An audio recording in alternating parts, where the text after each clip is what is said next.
Começando aqui. Estão vendo a tela? Ainda não. Não? Então, espera aí. Não.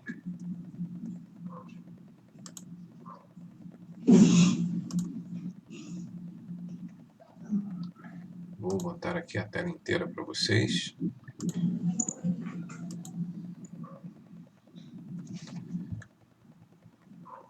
E agora, estão conseguindo ver? Ainda não. Tá mesmo? Apareceu agora. Opa, apareceu. Então vamos lá, hein? Rápido e rasteiro.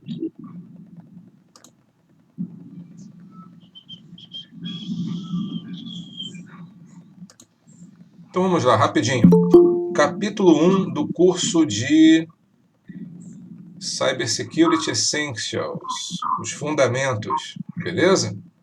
Beleza. Então, deixa eu só ver como é que tá a galera aqui. Permitir mais um aqui. Ok. Mais um chegando. Vou voltar lá na apresentação. Opa, desculpa aí. É no improviso, hein? Isso aqui é tudo no improviso. Vamos nessa. Capítulo 1, ele aborda esses tópicos aqui. Primeiro ele vai falar das características comuns que compõem o mundo de segurança cibernética, e aí tem muito a ver com o que vocês viram lá no curso anterior. Ele fala sobre os tipos de criminosos virtuais e de especialistas da área, fala sobre tipos de ameaças, como que essas ameaças se propagam e como hoje o mercado precisa de especialistas para lidar com isso. Ok? Então são os 5 tópicos principais do capítulo 1. Deixa eu ver, parece que tem mais gente na área.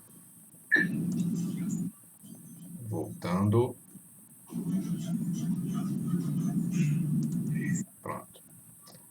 Então, falando rapidamente, o mundo da segurança cibernética. Nós sabemos que com o Big Data, com a proliferação de um volume absurdo de dados, nós temos aí grandes empresas com a responsabilidade de proteger esses dados contra uso indevido, contra acesso não autorizado, né?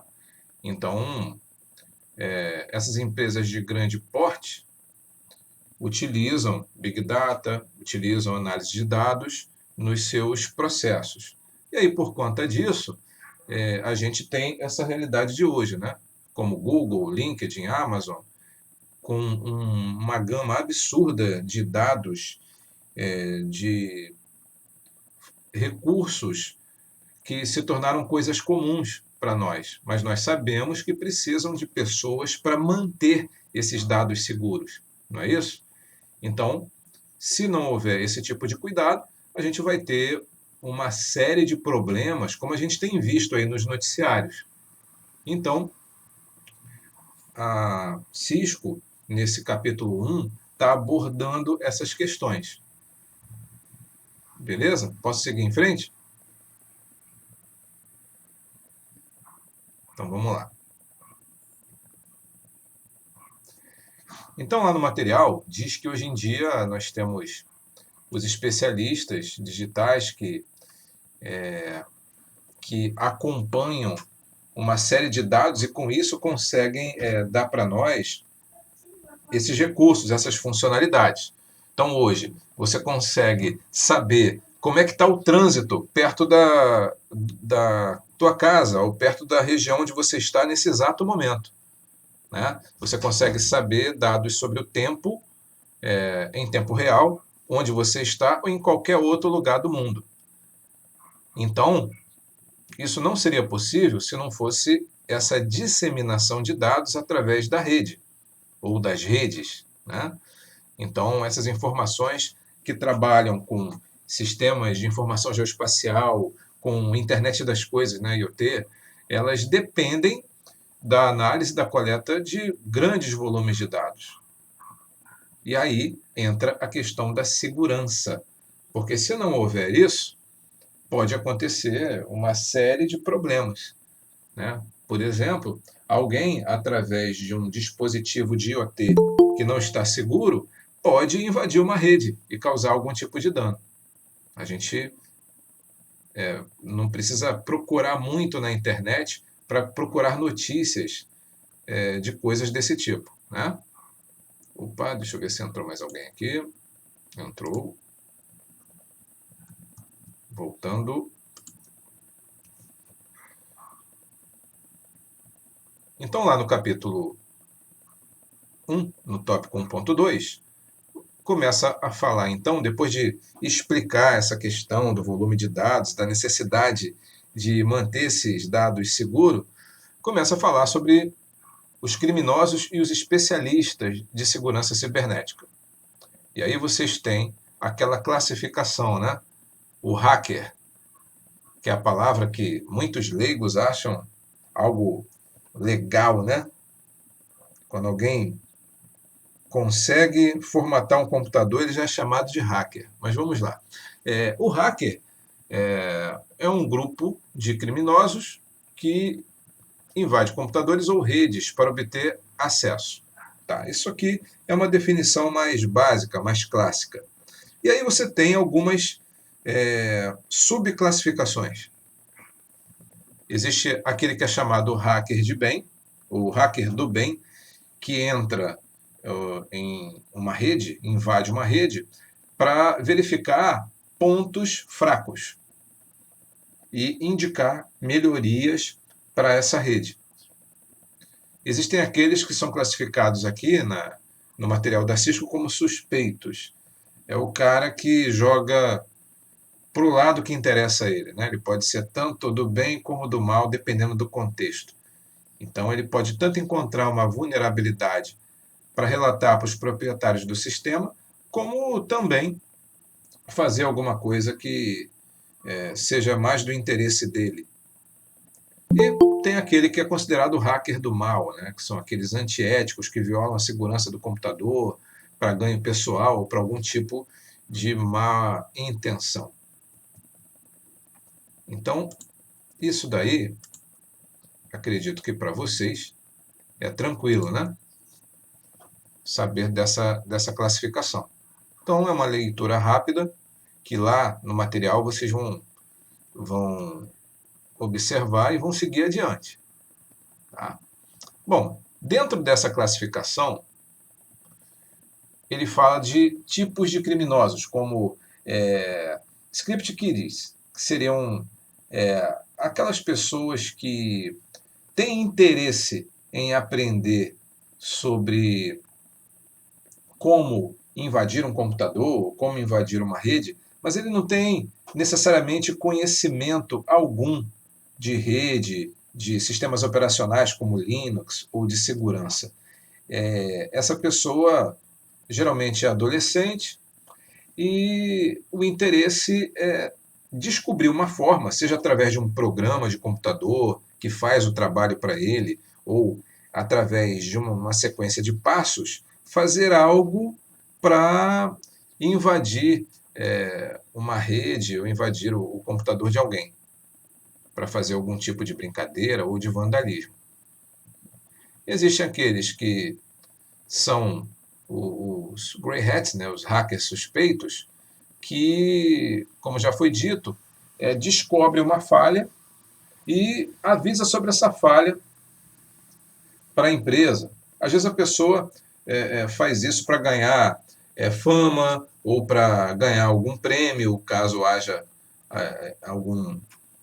algum tipo de ganho para isso, ou muitas vezes é algo criminoso mesmo, né? A pessoa captura informações ou bloqueia o acesso às informações e cobra que seja pago um resgate. E temos os chamados aqui, né, no material da Cisco, de hacktivistas, que seriam aquele tipo de grey hats que ele faz algum tipo de ataque motivado por algum tipo de ideologia. Então, ele quer atacar um determinado grupo político ou pessoas ligadas a um determinado grupo político ou que tem algum tipo de conceito diferente daquela que ele aprova. Então, ele procura essas pessoas ou essas organizações ou esses governos e faz algum tipo de coisa para prejudicar elas. Como, por exemplo, invadindo uma rede, coletando fotos, vídeos, algum tipo de informação confidencial e expondo isso na internet, expondo isso na mídia de alguma forma. Ou então fazendo algo como um ataque DDoS, né? Alguém que está, por exemplo, exibindo algum tipo de programa e aí ele cria uma sobrecarga nessa rede para aquele programa não se manter no ar. Depois temos aqui os criminosos virtuais, né, sendo classificados aqui como os hackers do mal, que realmente causam algum tipo de dano, geralmente para obter algum lucro com isso, né, desviando dinheiro, desviando dados para obter dinheiro de alguém, de uma empresa ou de um grupo de pessoas. E temos aqueles hackers patrocinados pelo Estado. É interessante que isso é mencionado aqui, em especial no final, né? A maioria dos países do mundo participam em algum grau em ataques de hackers patrocinados pelo Estado. Então a gente tem ouvido notícias sobre isso, né? Pessoas falando a respeito de suspeitas de ataque de um país contra o outro para obter informações sobre áreas financeiras, de saúde, de política, né? Então, são os cenários em que a gente observa a presença de criminosos da segurança cibernética e também especialistas de segurança para combater esses criminosos. Um instante, voltando aqui. Pronto. Então, seguindo adiante, temos aqui o seguinte cenário: um volume de dados muito grande, muito interesse em conseguir acesso a esses dados, e aí você tem pessoas querendo atacar e pessoas querendo defender. Então, pensando agora nos especialistas em segurança, é um trabalho árduo, né? Manter as redes seguras, manter os dados seguros. Um instante. Então, para fazer isso, existem algumas ações coordenadas para buscar meios de ter informações sobre tipos de ataques, vulnerabilidades que precisam ser combatidas, táticas que são usadas para atacar e para defender os ambientes de rede. E aí entra aquilo que eu comentei com alguns de vocês agora há pouco no Telegram: bancos de dados de vulnerabilidade, sistemas de aviso, compartilhamento de informações entre empresas e o setor privado para tratar essa questão da segurança. E aí, algumas citações aqui são relevantes, como esse banco de dados de vulnerabilidade, que é o CVE. Temos também o projeto HoneyNet. Eu mandei para vocês o link. Esse link que está aqui no slide, ele não está correto, tá? Deveria ser só honeynet.org. Depois eu vou acertar isso aqui. Mas vocês já viram lá no Telegram o caminho correto, né? E o InfraGard, que é uma organização que tem uma ponte com o FBI, mas a ideia é através de comunicação com o setor privado, proteger o Estado, no caso dos Estados Unidos, né, contra algum tipo de ataque que afete os interesses econômicos e sociais deles. Então, são algumas ações que podem ser realizadas em qualquer país ou qualquer grupo de países visando a segurança. É bom que nós, que estudamos esse assunto, possamos conhecer esses ambientes, até utilizá-los para buscar mais conhecimento. Bom, o material também fala sobre normas que auxiliam, né, o especialista em segurança a ter maior domínio da área. Então, aqui fala da ISO 27000, existem até certificações, tá? Cursos e certificações sobre essa ISO. Depois eu vou falar com vocês sobre elas. Então, aqui você vai conhecer padrões de gerenciamento de segurança da informação. Bom, temos também as leis, né? Nós estamos no momento em que aqui no Brasil está se discutindo e estamos nos preparando para no futuro implementar a Lei Geral de Proteção de Dados. Então, conhecer essa lei, saber como isso vai afetar as empresas e as pessoas comuns no dia a dia é importante, é algo que nós devemos conhecer. Aqui está dando um exemplo de acesso a leis, a legislação, no caso dos Estados Unidos, né? Mas que também serve de base para a gente entender como é importante trabalhar de forma a garantir a segurança e impedir o crime digital. Bom, depois o material fala sobre tipos de ameaças, tá? Então aqui lembra um pouco aquilo que vocês viram no curso anterior. Então eu não vou falar extensamente sobre isso, até porque a ideia aqui era dar um bônus para vocês, fazer um vídeo curtinho, né? Então eu não vou levar muito tempo, mas vocês podem, quando lerem a gravação, assistirem a gravação, poder ler esse conteúdo desse slide aqui que eu preparei. Isso aqui que eu fiz foi um resumo do capítulo 1, tá, pessoal? Bom, então, tipos de ameaças que podem afetar os dados, dados sensíveis, né? Informações pessoais, registros médicos, registros de educação, registros de emprego e financeiros, que precisam ser protegidos. Né?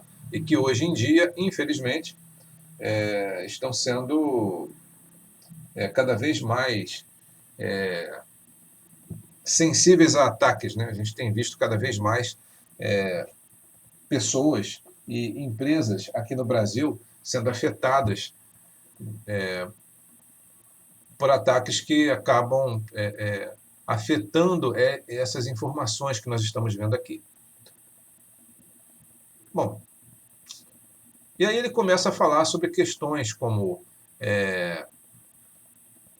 buscar vulnerabilidades em serviços de rede, como DNS, HTTP, os bancos de dados online, e como criminosos, através de ferramentas ou através de algum tipo de recurso que eles mesmos elaboram, através de programação, buscar vulnerabilidades e tirar proveito delas. Então, aqui está abordando algumas coisas que são comuns, né, em relação a ameaças, como tirar proveito de um Wi-Fi inseguro, né, ou utilizar a questão da falsificação ou injeção de pacotes. Bom, então aqui está falando como alguns domínios podem ser afetados por esses tipos de ataque. Então, aqui está dando alguns exemplos, como o setor de produção da empresa, o setor de distribuição e produção de energia, de comunicação ou de transporte. Quando eles são afetados de alguma maneira, imagine o impacto que isso traz para as organizações e para as pessoas. Então, colocado aqui no capítulo uma abordagem para ajudar o aluno a entender o que envolve a segurança de dados, ou a cibersegurança. Né? Quem já viu o curso anterior de introdução vai ter bastante segurança para fazer a leitura desse material do capítulo 1 e fazer o teste, e seguir adiante com o capítulo 2. No ponto 4, seria a disseminação de ameaças à segurança, né? E aí ele começa a falar de situações que também foram abordadas lá no curso anterior, que são as ameaças internas e externas, né? E aí você pode, por conta de algumas ações dentro da empresa, dentro da organização, favorecer um ataque ou a obtenção indevida de dados que não deveriam sair daquele domínio, né? Não deveriam ser acessadas com facilidade por pessoas não autorizadas. Então você precisa de, de, de cuidados, de procedimentos para evitar coisas como a engenharia social, que é alguém usar algum tipo de artifício para enganar um funcionário de uma empresa, por exemplo, para que ele possa facilitar algum tipo de ataque ou obtenção de dados que são restritos, né? Ou ainda alguma vulnerabilidade na rede por conta de uma falha de projeto ou de algum outro tipo de uso não indevido, uso indevido, melhor dizendo, dentro do ambiente de rede por parte de um funcionário ou, no caso de uma instituição de ensino, por parte de um aluno ou de um professor.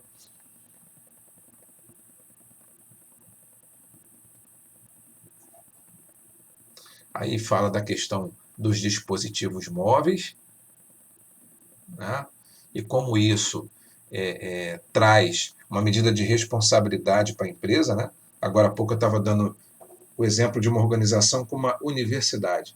Imagina um grupo de alunos, não agora, né? Porque nós estamos num momento diferenciado, mas em uma situação normal, uma universidade, durante o dia, durante a noite, vai ter uma quantidade enorme de alunos, de professores circulando ali, cada um deles portando um smartphone, um tablet, um notebook e acessando a rede sem fio para fazer os seus trabalhos, para fazer atividades até externas aquilo que ele faria na faculdade. Por exemplo, um aluno, um professor pode estar ali e ele resolve pagar uma conta no banco, né, no banco virtual, ou fazer algum outro tipo de acesso, e isso pode causar algum problema para ele, né, se ele estiver numa rede que não seja confiável. Então, trabalhar um conjunto de ações que envolve o comportamento que se tem quando está num ambiente como esse e também a parte técnica da rede em si, da segurança, é algo importante. Bom, aí ele começa no material aqui a falar sobre a internet das coisas, e como eu já falei antes, né, isso potencializa a possibilidade de um ataque, porque agora você, com a IoT, tem um conjunto de tecnologias, de dispositivos que podem permitir coisas como você controlar a temperatura de um determinado ambiente, seja na sua casa ou na sua empresa, poder visualizar as pessoas que estão ali, acessar remotamente um determinado equipamento e controlá-lo. Tudo isso é muito bom, mas ao mesmo tempo, se não houver algum tipo de controle, esses dispositivos, como um Arduino, uma câmera, um Raspberry, podem ser, de alguma forma, utilizados como uma brecha, né? Podem servir de brecha para um ataque. Então, aqui, nesse trecho, está apresentando essa questão da IoT, né? E depois fala sobre o Big Data, né? Que é esse volume enorme de dados que a gente tem e que impõe desafios e, ao mesmo tempo, oportunidades. E aqui ele fala sobre as três dimensões, né? O volume dos dados, a velocidade em que esses dados são disponibilizados e a variedade de fontes. Isso colabora para que você tenha muitos benefícios, mas também abre margem para vulnerabilidades que podem gerar problemas, como as fake news, né?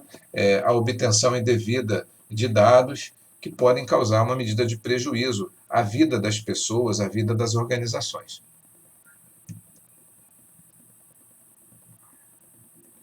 Então, nessa parte aqui, começa a se falar de tipos de invasão. E aí a gente começa a ler um pouco mais de assuntos mais técnicos, tá? Então, eu vou deixar esse material disponível para vocês para tentar facilitar a leitura, os estudos. Mas veja, tomem cuidado para usar bem esse material, viu? Eu não quero que isso seja um peso para vocês, um algo a mais. A ideia é facilitar os estudos, tá? Uma leitura rápida desses slides pode ajudar vocês. Então, ele continua falando aqui sobre a complexidade das ameaças, e aí começa a dar alguns exemplos para vocês de forma de ataque, como alguém, como por exemplo, um aluno de ensino médio pode pegar um script na internet, através do GitHub ou através de algum outro local, e jogar aquilo na rede lá da escola ou da faculdade e criar algum tipo de ataque que atrapalha a organização e atrapalha aqueles alunos e professores que estiverem lá. Então, é uma leitura mais para consolidar as informações. Bom, depois no último tópico, que é o ponto 5, ele vai falar da questão da necessidade de especialistas. Especialistas para que possa operar, proteger as redes, os dados, né? E conseguir descobrir falhas ou descobrir um ataque quando ele está acontecendo ou depois que ele acontecer, o caminho por onde ele ocorreu, quem foi o responsável, né? Esse tipo de profissional é extremamente importante agora. Então aqui está destacando, né, alguns dos papéis que esse profissional em cibersegurança vai ter, né, em que áreas ele pode trabalhar. Naturalmente, esse material está lá no capítulo 1 para vocês lerem, tá? A ideia aqui é falar rapidamente sobre o assunto. Aqui fala sobre organizações da área de segurança. Algumas provavelmente vocês conhecem, outras, se não conhecerem, temos aqui o endereço para vocês irem na internet e buscarem conhecimento sobre essas organizações. Depois, aqui está falando sobre locais onde você pode estudar mais sobre esse assunto tão vasto que é a cibersegurança. E, finalmente, ele vai falar sobre certificações. Então, aqui, algumas certificações que são muito interessantes para obter e para trabalhar na área de cibersegurança. Claro, como não pode deixar de ser, aqui vai falar da Cisco, né? Oi? Dessas certificações, professor, tem alguma que você recomenda mais a gente focar? Bom, eu recomendo que nesse momento você dê uma olhadinha nas certificações da Cisco, tá? Acabei de mostrar para vocês aqui uma tabela que está falando do CCNA Security, tá? Reparem que aqui tem a coluna entrada, a coluna associado, a coluna profissional, coluna especialista. Então, tá vendo aqui embaixo a linha segurança? Então você tem aqui algumas certificações da Cisco, CCENT, CCNA Security, segurança do CCNP, segurança do CCIE. Se você chegar aqui, isso daqui, CCNA Security, faz parte da fase 2, que provavelmente, se vocês forem bem nessa fase aqui, vocês vão ser chamados para fazer esses dois cursos. CCNA Security e o CCNA 7, que agora está agregando parte desse conteúdo que está aqui. se eu não me engano, o CCNA Route e Switching e acho que CCNA Industrial tá junto. Não tenho certeza, mas é a porta de entrada para vocês. Então, acho interessante vocês tentarem investir nisso daqui. Mas voltando um slide atrás, deixa eu ver se eu consigo voltar aqui.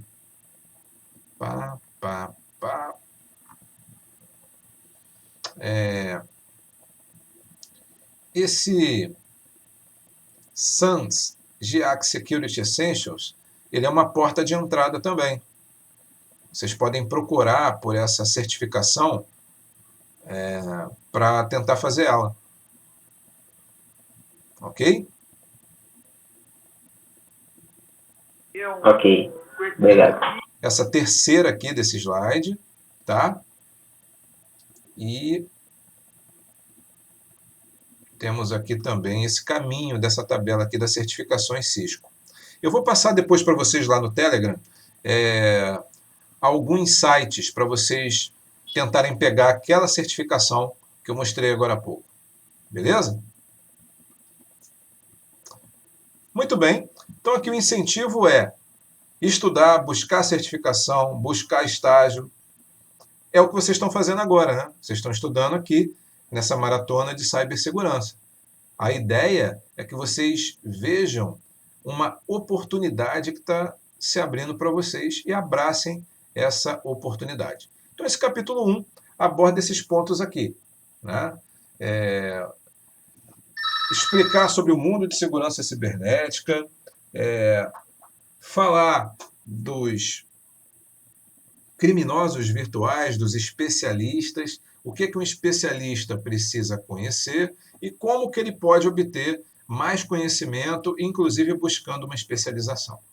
Então, esse é o conteúdo aqui do capítulo 1. Então, eu fiz aqui uma reunião rápida para vocês para falar sobre esse assunto. Muito obrigado por estar aqui comigo. Estou gravando isso daqui, tá? E vou disponibilizar para vocês. Deixa eu interromper.